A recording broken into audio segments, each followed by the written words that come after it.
चिराग पासवान के चाचा पशुपति पारस ये कहते हैं कि अगर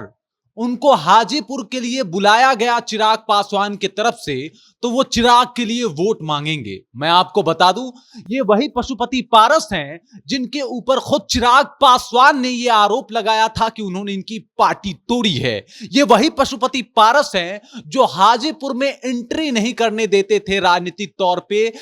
चिराग पासवान का। और ये वही पशुपति पारस हैं जो आज कह रहे हैं कि वो हाजीपुर में घूम घूम के चिराग पासवान के लिए वोट मांगेंगे।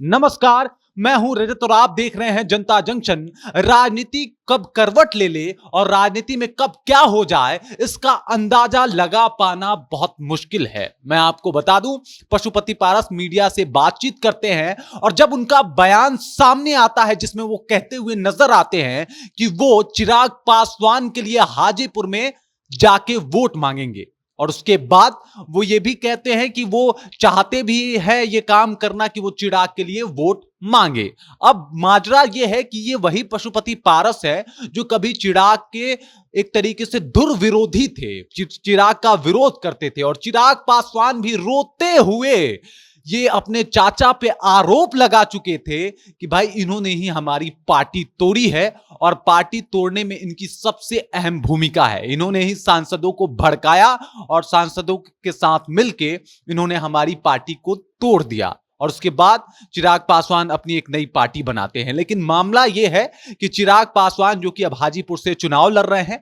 और हाजीपुर जो कि रामविलास पासवान का एक तरीके से गढ़ कहा जाता है, अपने शाख को बचाने के लिए चिराग पासवान वहां से चुनाव लड़ रहे हैं। लेकिन 2019 में वहां से रामविलास ने टिकट दिया था अपने भाई पशुपति पारस को और वहां से पशुपति पारस विजयी भी रहे थे। लेकिन इस बार टिकट नहीं मिला है और टिकट ना मिलने की वजह से पीछे ये खबर भी आई थी कि वो थोड़े से कहीं ना कहीं मायूस हैं, खफा हैं, नाराज हैं। लेकिन जब ये खबर पुख्ता हो गया कि भाई अब वहां से चिराग पासवान ही चुनाव लड़ेंगे, तब पशुपति पारस का यह बयान आता है कि वो चिराग के लिए घूम घूम के वोट भी मांगेंगे, बशर्ते शर्त यह है कि चिराग पासवान उन्हें बुलाएं, चिराग पासवान ये कहे बात कि वो आके उनके लिए वोट मांगे। मैं आपको बता दूं, पशुपति पारस जो कि इससे पहले जब नॉमिनेशन हुआ था चिराग पासवान का तो वो वहां पे नहीं पहुंचे थे, जिसके ऊपर चिराग पासवान का यह आरोप था अपने चाचा पशुपति पारस पे कि उन्होंने कॉल तो किया था लेकिन चाचा ने फोन ही नहीं उठाया। वो यहां पे होते तो शायद बहुत अच्छा होता और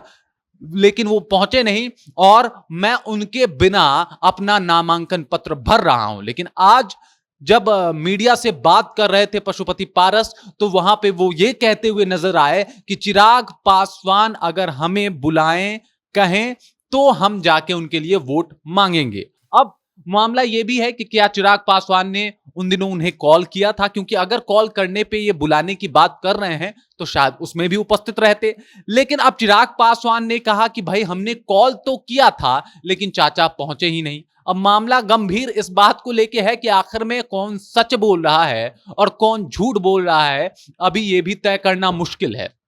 इसके साथ मैं आपको यह भी बता दूं, पशुपति पारस जो कि केंद्रीय मंत्री भी रह चुके हैं, केंद्रीय मंत्री रहे हैं वो मोदी के ही कार्यकाल में, और अब जब उनको टिकट नहीं मिला है हाजीपुर से इससे पहले 2019 में वो सांसद चुने गए थे लेकिन टिकट नहीं मिला है और इसके बदले अपने चाचा को ही सबक सिखाने के लिए चिराग पासवान जमुई छोड़ के हाजीपुर चले जाते हैं और वहां से चुनाव का दम भरते हैं कि इस बार हम चुनाव यहीं से लड़ेंगे। और इसी वजह से वो जमुई छोड़ के 2 बार वो जमुई जीतते हैं, उसके बाद भी वो जमुई में नहीं रुकते, हाजीपुर चले आते हैं अपने चाचा को सबक सिखाने के लिए। क्योंकि जब पार्टी टूटी थी उस वक्त भी चिराग पासवान ये कहते हुए नजर आए थे कि जिन जिन लोगों ने मेरी पार्टी तोड़ी है, मेरे पिता की पार्टी तोड़ी है, उनसे मैं बदला लूंगा। और बदला लेने के लिए वो हाजीपुर पहुंच जाते हैं। और अब जब पशुपति पारस का ये बयान आता है कि चिराग पासवान अगर हमें बुलाएं,